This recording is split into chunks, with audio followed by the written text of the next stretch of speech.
Hai cinta, kadang kita tuh suka insecure, suka nggak percaya diri kalau ketemu orang baru atau ada di lokasi baru, ya nggak sih? Kemarin tuh sempat aku bikin survei tentang survei cantik nasional, banyak banget pertanyaan yang masuk, gimana caranya biar bisa percaya diri. Jadi, acara ini khusus untuk kalian.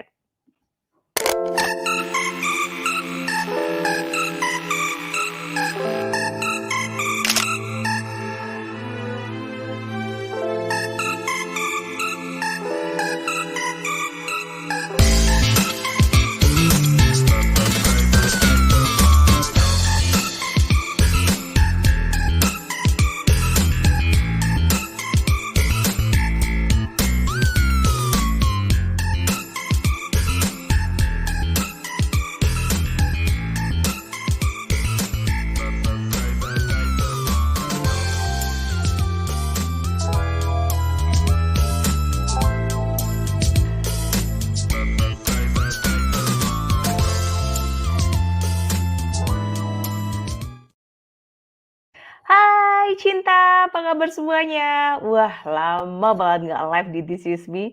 Udah sempet off berapa lama ya buat nulis buku, dan gimana bukunya? Ya gitu deh. Oke deh cinta, ini udah ada yang menyapa, Masya Allah. Aku datang duluan, ada Mbak Adin tersayang, terima kasih. Ada lagi? Hai cinta, sehat dong ya? Alhamdulillah. Kak Ilda gimana? Sehat nggak? Oke deh cinta, kemarin tuh sempat aku sebar survei sebelum nulis buku ya, survei cantik nasional. Nah, di survei itu banyak banget pertanyaan yang masuk atau minta tips, request untuk dimasukkan gimana caranya percaya diri. Makanya itu kayak udah gemes banget pengen ngobrol bareng kalian, ngomongin tentang gimana sih cara menumbuhkan rasa percaya diri. Kita langsung mulai aja dari yang pertama, kayaknya itu canggung banget ya, ini nggak ada tamu, nggak ada siapa, dan ini di studio aku juga sendirian, nggak ada operator, beneran sendirian. Oke, hal yang bikin kita nggak percaya diri adalah nggak percaya sama diri sendiri, bener nggak? Nggak percaya sama diri sendiri. Apa saja sih yang bikin kita nggak percaya sama diri sendiri? Satu, karena kita suka ingkar janji sama diri sendiri. Dua, karena kita punya mimpi, tapi diri kita nggak mencapainya gitu, nggak mencapainya atau belum sampai ke sana sesuai dengan mimpi kita. Tiga, kita punya standar di mana standar itu tuh nggak sesuai dengan keadaan kita saat ini, sehingga kita nggak percaya sama diri kita, bahwa kita tuh bisa diandalkan. Yang keempat, karena kita belum pernah mencoba bagaimana kalau bukan kita belum pernah mencoba ya, mungkin kita pernah mengalami sesuatu, jadi bayangkanlah diri kita tuh ada 2 orang, di mana ada satu sebagai pengamat dan ada satu sebagai pelaksana. Sepertinya kayak gitu, perumpamaan kayak gitu lebih mudah ya. Jadi buat kita tuh selalu posisikan ada pengamat dan ada pelaksana. Pelaksana ini adalah kalau, dalam buku-buku pengembangan diri biasanya dianggap sebagai respon spontan. Nah, kalau aku sebutnya ini sebagai pelaksananya, jadi adin pelaksana.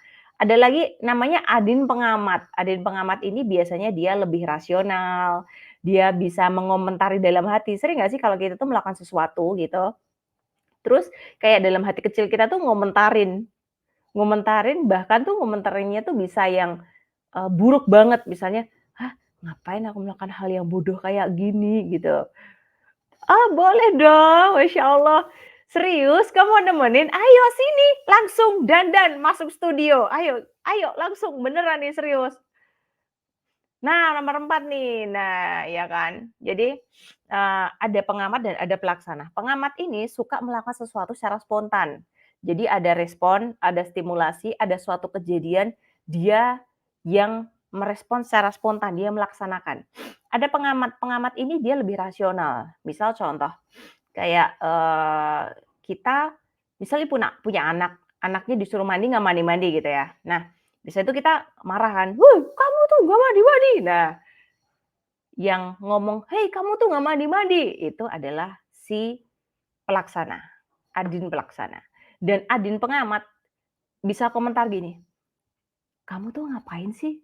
"Kamu tuh ngapain teriak-teriak hanya sekedar masalah mandi?" Gitu.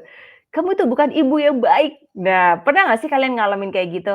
Nah, itu ada namanya pengamat. Jadi ketika antara pelaksana dan pengamat ini tidak sinkron, menyebabkan yang dinamakan dengan percaya diri ini tuh krisis.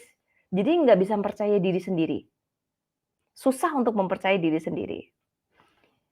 That's why semakin ekspektasi kita terhadap diri kita, misal contohnya nih, kalau si pengamat ini ekspektasi terhadap sosok ibu ini tidak ideal banget gitu ya.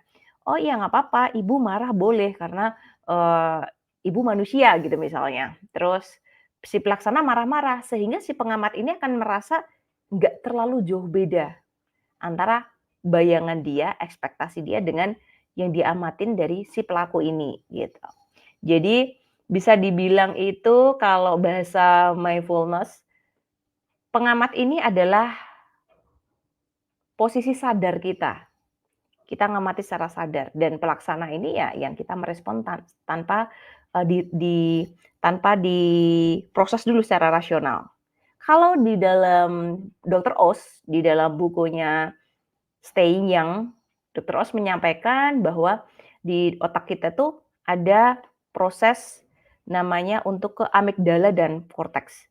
Nah, ketika kita dapat respon, korteks ini untuk membantu kita memproses secara rasional dan amigdala ini di otak kita itu membantu untuk memproses sesuatu secara spontan, lebih ke emosi. Jadi kayak, eee, apa sih namanya, alam bawah sadar yang kayak lari, ya kan, hadapi atau lari, nah itu adalah respon dari amigdala. Dan ketika ada sebuah respon, lalu dikirimkan ke amigdala dan ke korteks, harusnya kan ke korteks dulu nih, ditimbang dulu secara rasional, harusnya aku respon seperti apa ya. Cuman masalahnya stimulasi ini ketika sampai ke korteks itu lebih lambat dibandingkan stimulasi yang sampai ke amigdala. Sehingga kita sering banget nih yang namanya merespon secara spontan. Misalnya kita jadi sering marah walaupun endingnya kita nyesel, itu karena, stimulasi sampai lebih dulu ke amigdala, sehingga amigdala ini akan merespon secara emosional. Sedangkan rasional kita memang agak telat, that's why kita harus tetap tenang. "Aku temenin di sini deh." Ya, gitu kirain masuk studio, nemeninnya, ih terlanjur seneng. Nah, jadi karena korteks dan amigdala ini merespon kembali berbeda, lebih cepat amigdala, sehingga biasakan teman-teman ketika menghadapi sesuatu, bertemu seseorang, situasi yang tidak menyenangkan, itu tenang dulu, tenang. Kalau masih ada, pengen segera ngerespon, tenang dulu, senyum dulu nggak apa-apa, dikira lemot juga nggak apa-apa, gitu. Bap ya oke. Baper juga termasuk ya, Kakak? Ya, ya baper itu hal yang normal ya, kita manusiawi bisa merasakan rasa sedih, terluka, itu hal yang manusiawi. Cuman kita lagi ngomongin gimana cara kita merespon, gimana cara kita menjadi pelaku itu, gitu. Hai Karin, Masya Allah profilnya dong udah ganti, maaf ya baru hadir. Kok secantik ini di layar This Is Me, apa tuh? Ya boleh dong. Sehingga biasakan untuk tenang. Jadi tadi, yang pertama, kenapa kita nggak percaya diri, karena kita enggak menempati janji sama diri sendiri, teman-teman. Jadi ini yang dinamakan dengan integritas. Kita sering bikin janji sama diri sendiri, terus kita suka jadi si pengamat ini, ketika kita lagi dalam posisi sadar, kita bisa bikin to do list, kita bisa bikin rencana-rencana gitu kan. Tapi nanti seiring berjalannya waktu, jadi enggak terlaksana. Oh iya, eee, Teteh Sate Super ada iklan nggak hari ini? Nah, ketika kita membuat janji dan itu tidak terlaksana, itu menyebabkan kita jadi enggak percaya diri. Menilai diri sendiri itu enggak hebat, menilai diri sendiri itu enggak keren, menilai diri sendiri itu remeh, bukan orang yang bisa diandalkan. Hal ini menyebabkan cara kita memandang diri sendiri itu jadi negatif. Ketika kita memandang diri sendiri menjadi negatif, ketika kita ketemu orang yang kelihatannya, dia powerful atau kelihatan dia itu misalnya ketemu Teh Karin gitu ya, ya Masya Allah udah sampai lulus S2 dong gitu, udah terbaik internasional-internasional. Itu mungkin untuk orang yang baru pertama kali ketemu Karin, langsung merasa insecure gitu, merasa nggak pede gitu. Karena itu tadi, cara dia memandang dirinya itu dia meremehkan dirinya, gitu teman-teman. Wek wek wek, sebel. Nah, karena itulah sehingga banyak dari kita yang, suka nggak nyaman ketemu orang-orang yang sepertinya itu mereka udah dekat dengan mimpi atau mereka para pekerja keras atau mereka yang milestone-nya itu sudah terlaksana atau bahasanya itu ketemu sama orang keren gitu, itu bikin kita nggak percaya diri. Tapi kalau kita sudah nentuin jalan kita ini misalnya jalan aku tuh nulis buku gitu, dan aku mengejar mimpiku untuk nulis buku gitu. Nah, nanti begitu aku ketemu Karin, ya aku nggak insecure karena aku nggak pengen S2 gitu, udah tahu mimpinya di mana gitu. Udah tahu, "Oh, aku pengen jadi penulis nih. Oh, aku udah sesuai milestone-ku. Wih, aku hebat sesuai keinginanku, sesuai mimpiku," gitu. "Ih, aku keren." Nah, ketika ketemu orang lain yang kita ngerasa dia keren gitu, itu, tidak akan membuat kita kecil gitu, karena ya emang kita beda track. Kamu di sini dan aku di sini, misal. Seperti itu, teman-teman. Masya Allah. Aku kadang suka nggak pede ketemu Mbak Adin atau Teh Karin.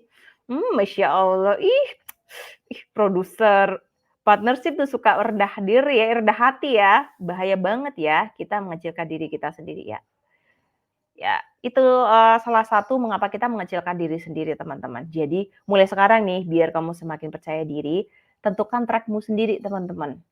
Track-mu di mana nih? Itu harus. Jangan sampai kita tuh kayak terombang-ambing oleh suasana dan keadaan.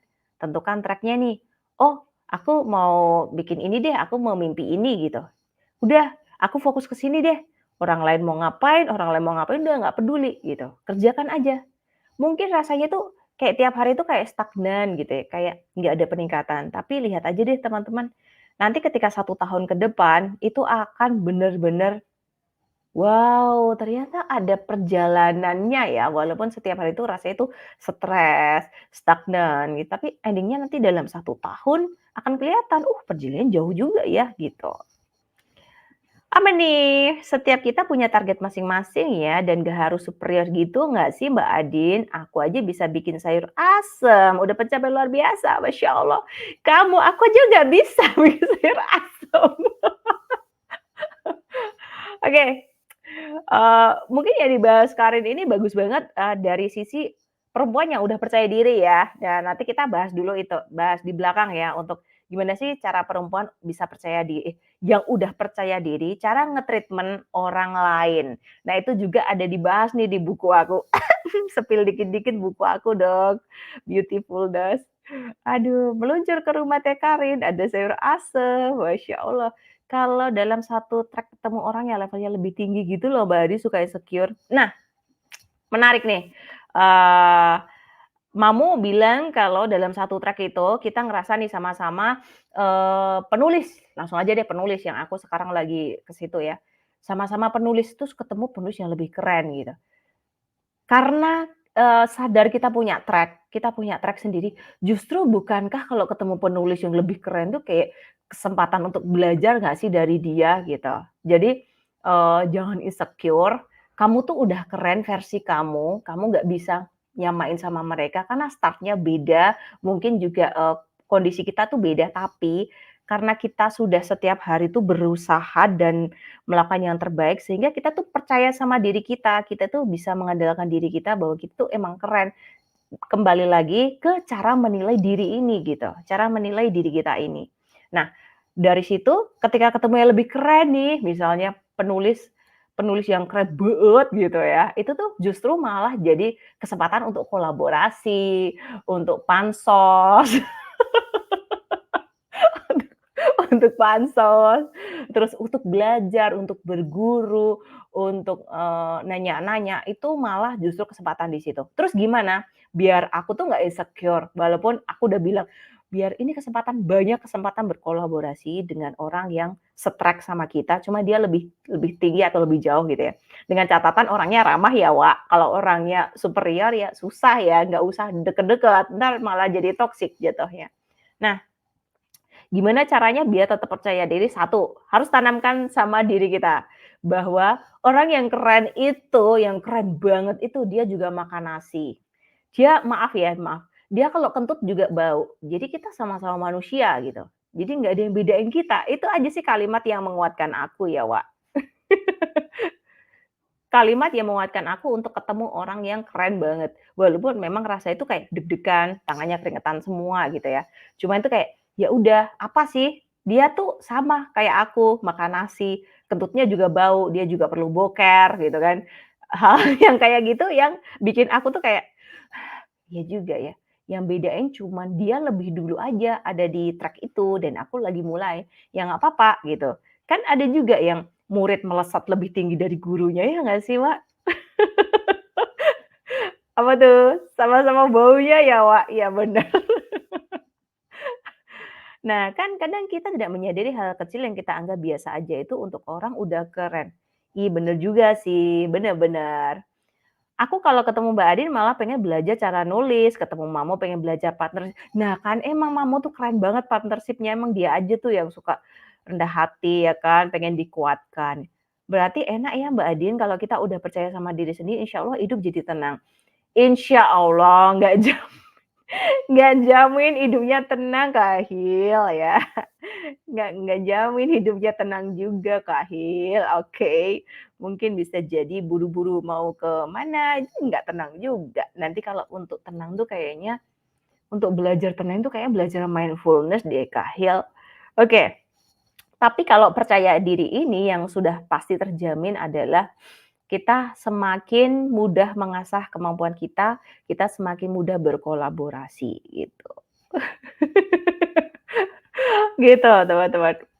Aduh, Mamu, bener aku tuh perlu dikuatkan olehmu, Mbak Adin. Iya, kamu Masya Allah, ya Allah. Beneran nih, ini kayaknya harus diangkat jadi anak. Oke, itu tadi yang pertama, kalau kita ketemu orang baru, selalu mindset-kan, kita tuh sama-sama manusia, nggak ada yang membedakan kita, keseharian dia itu sama aja, dia juga bisa deg-degan juga, mungkin juga dia deg-degan juga ketemu kita, jadi jangan, khawatir. Terus yang kedua, ke tempat baru, ke suatu lokasi baru. Jadi kemarin tuh bener-bener pengalaman baru buat aku, ngisi pengajian. Jadi tuh bener-bener hal baru buat aku dan itu tuh cukup menegangkan menurut aku ya, karena wow, ngisi pengajian yang di mana aku tuh yang kamu tahu sendiri kan ya, hancur dan diminta untuk mengisi pengajian dan bertemu dengan ketuanya dan ngobrol gitu kan. Itu tuh banyak pressure yang diberikan, maksudnya aku memberikan pressure sama diriku sendiri gitu loh. Kamu harus baik, kamu harus sopan santun, kamu harus seperti ini. Nah itu karena aku menilai diriku terlalu, apa sih, celengean ya, apa namanya, suka bercanda gitu dong. Tapi, balik lagi nih, gimana sih cara nguatin aku? Aku kembali lagi ke niat. Jadi tadi udah pertama, kita udah ngerasa sama-sama makan nasi, sama-sama kalau kentut bau gitu ya. Yang kedua ada ini bener-bener walaupun receh gini, buat aku tuh udah kayak pegangan banget teman-teman. Yang kedua adalah, aku selalu kembali ke tujuan awal. Jadi, selalu kembali ke tujuan awal selalu kembali ke tujuan awal. Apa sih tujuan utama kamu untuk bertemu orang itu? Apa sih tujuan utama kamu untuk datang ke tempat itu? Apa tujuanmu, datang ke sebuah komunitas baru? Kamu pasti punya tujuan kan? Kamu nggak cuman pengen datang, "Hai hai hai," terus pengen terkenal, nggak gitu kan. Kamu pasti punya tujuanmu apa. Nah, dari situ, dari ketika kita membayangkan kita punya tujuan apa, itu sangat membantu kita untuk lebih tenang, fokus sama hal-hal yang bisa kita optimalkan. Jadi, lebih kayak kemarin tuh ending-nya kayak, ya udah tujuan aku untuk mengisi pengajian itu apa? Oh, untuk mengedukasi para ibu agar tidak hanya berfokus ngurusin suami, ngurusin anak, ngurusin rumah tangga, tapi juga harus fokus ngurus diri sendiri. Kan di dalam Islam pun juga diajarkan ya, hal yang paling utama itu berbuat baik pada diri sendiri. Jadi, ya udah, dari situ emang tujuanku itu aku optimalkan semuanya di situ. Apakah nanti mereka berekspektasi seperti apa, itu aku kembalikan ke mereka, begitu. Dan masya Allah ternyata responnya bagus banget dong, dan seneng banget di sana, ternyata happy banget, ternyata tidak menakutkan yang aku bayangkan gitu ya di forum pengajian itu, ternyata luar biasa. Vibes-nya tuh positif banget, bahkan bercanda bisa di situ, bener-bener aku nyaman juga untuk jadi diri sendiri di situ. Ya kayak begini, bahkan lebih parah lagi waktu di pengajian itu, Wak, aku lebih banyak bercandanya gitu. Lebih hancur ternyata. Tapi, insya Allah ilmunya tersampaikan. Bagaimana cara aku tahu ilmuku tersampaikan? Tentu aja aku meminta, mmm, aku kasih kayak random quiz, aku kasih review, "Gimana menurut kamu, TBT itu apa? Apa yang dimaksud dengan aku bukan kulitku?" Nah, mereka semua bisa menjawab dengan tepat 100%. Jadi dari situ, oke, tugas aku udah selesai. Apakah mereka akan memandang aku baik atau buruk, itu adalah tanggung jawab dia sendiri, karena tugasku mengedukasi. Jadi, hal yang kedua yang harus kita catat adalah kembali ke tujuan awal, gitu. Mungkin harusnya ini Teh Karin ikut naik ya, karena bakal seru banget kalau Teh Karin cerita gimana caranya percaya diri presentasi dengan bahasa Inggris secara internasional gitu ya, Teh Karin ya, masya Allah. Ih keren Mbak Adin mau mencoba hal baru, iya. Nah, yang ketiga, nah ini langsung deh, Mamo langsung ngasihin poin yang ketiga. Poin yang ketiga adalah coba hal baru. Coba hal baru sebanyak mungkin. Nah, di dalam buku aku, iya, aku sepil dikit deh. Nah, aku bikin di diagram gini, guys. Kelihatan nggak sih, guys?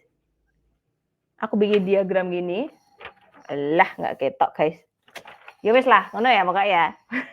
Nah, diagram itu ada salah satu hal yang sangat bisa mendongkrak kepercayaan diri kamu adalah selalu coba hal baru. Selalu coba hal baru, selalu datangi tempat baru, selalu datangi komunitas baru, selalu bertemu orang baru dengan catatan sendirian. Gitu. Catatannya adalah sendirian. Nggak boleh sama teman, harus sendirian. Kenapa? Kenapa Mbak Adin? Kenapa harus sendirian? Kenapa nggak boleh sama teman? Karena kalau kita datang ke sebuah komunitas baru dan kita ngajak teman, nanti jadinya kita jadi kayak ngobrol, jadi kayak mengandalkan teman untuk jadi teman ngobrol gitu. Kalau kamu tipe yang masih kayak masih belajar datang ke tempat baru. Tapi kalau kamu udah biasa ya nggak ngaruh kamu ngajak teman atau enggak, kamu tetap bisa ngeblend. Tapi untuk bisa memaksa kamu bisa ngeblend, bisa cepat beradaptasi adalah sendirian. Misal kayak Teh Karin, kuliah S2 sendirian. Sehingga ketemu, sebuah ekosistem baru, ketemu tempat yang baru, itu bener-bener dia survive sendirian. Sehingga dia makin mateng, makin ngelihat si pengamat ini melihat Karin yang pelaksana itu, "Wih keren, dia bisa ngelewatin ini, dia bisa ngelewatin ini," gitu. "Oh dia memang bisa diandalkan," contohnya gitu. Misalnya, Mamo, ngurusin partnership ini padahal sebelumnya belum ada yang pernah ngurus, tapi dia ngurus ini, dia ngurus itu, bahkan dia ngurusin partnership konferensi perempuan Indonesia. Nah, itu dia melihat sendiri nih perkembangan dia sendiri dan itu bikin dia semakin, menghormati dirinya sendiri, kayak menilai dirinya tuh, "Wih, ternyata Reni keren ya," kayak gitu.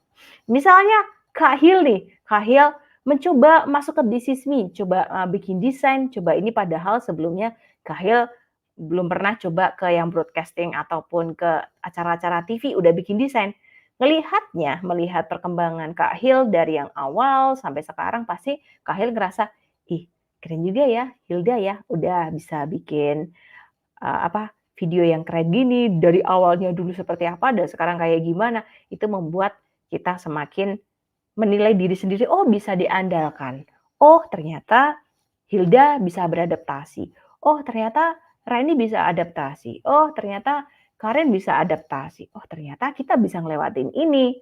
Semakin sering kita tahu kalau kita bisa ngelewatin itu, kita jadi semakin pede untuk berada di manapun, dilepas di manapun kita akan pede karena kita udah ngelihat, membuktikan bahwa diri kita sendiri ini bisa ngelewatin itu. Yakin kamu bisa ngelewatin itu. Oke. Sepil. Apa tuh? Banyak sepilnya. Open BO. Bulan Agustus lalu datang sendirian ke seminar gitu Mbak Adin.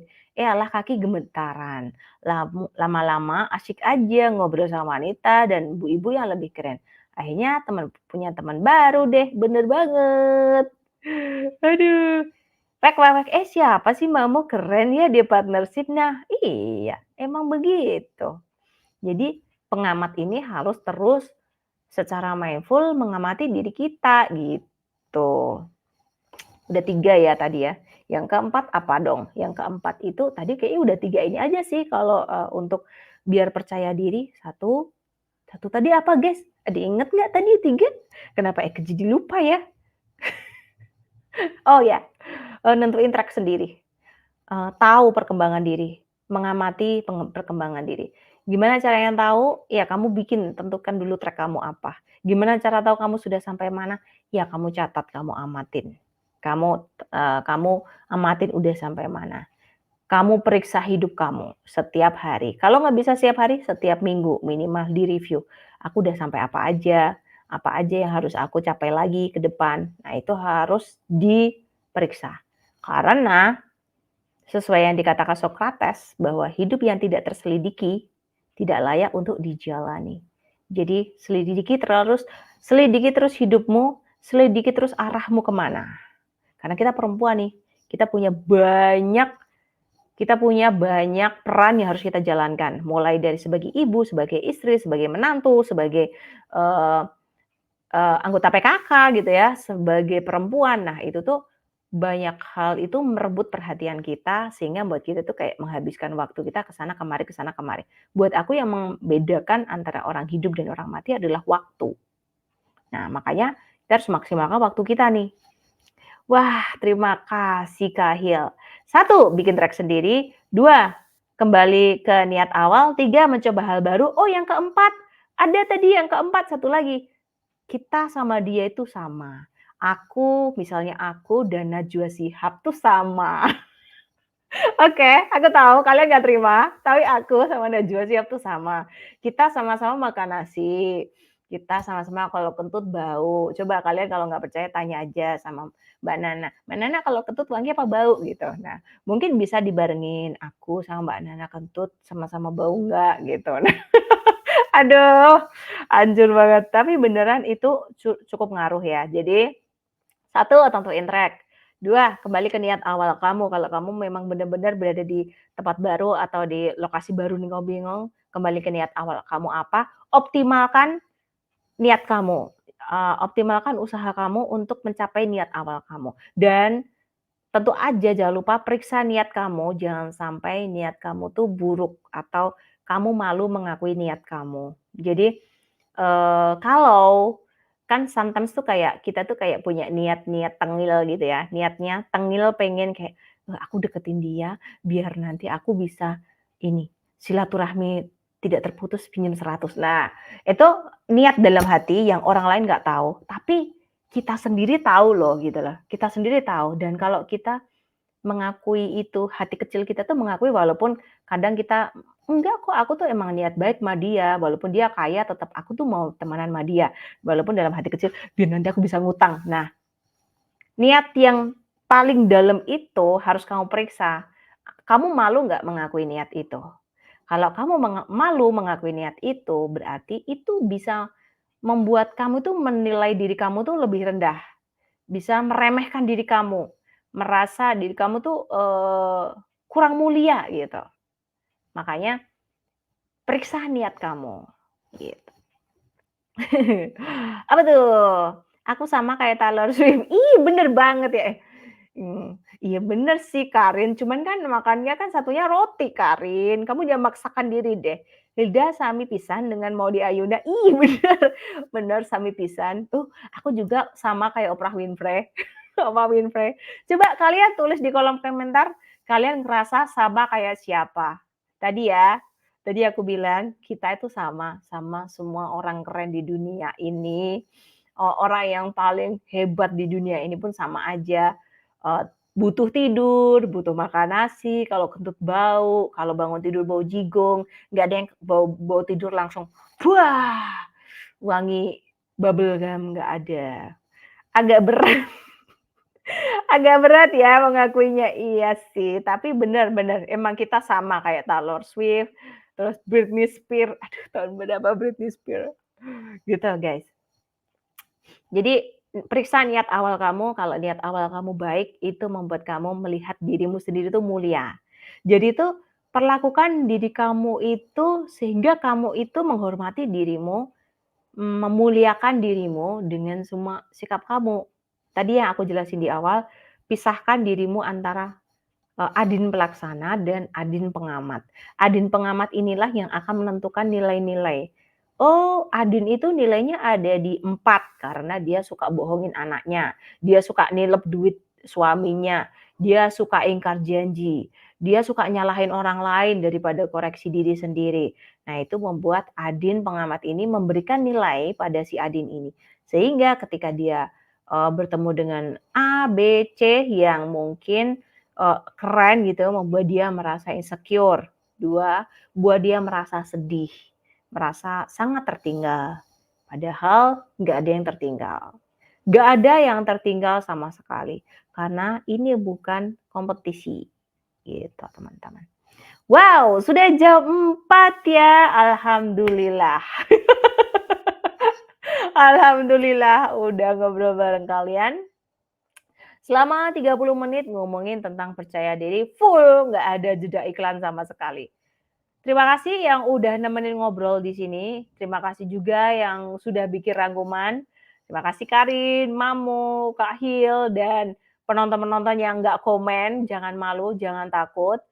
Kamu sama kayak aku, kamu sama kayak Kak Hil, kamu sama kayak Mamu, kamu sama kayak Karin, dan aku pun sama kayak kamu. Kita semua sama. Yang membedakan hanya cara kita memandang diri kita sendiri. Gitu. Kayak aku tuh punya kata penutup yang keren, cuman aku lupa apa gitu.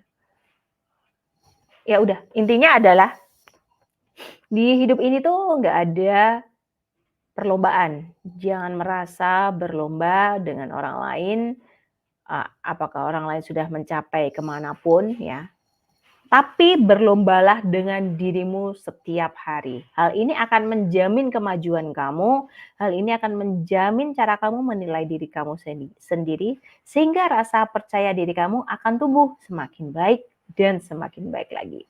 Oke, saya Fajina Adin, mohon undur diri. Wassalamualaikum warahmatullahi wabarakatuh. Dah.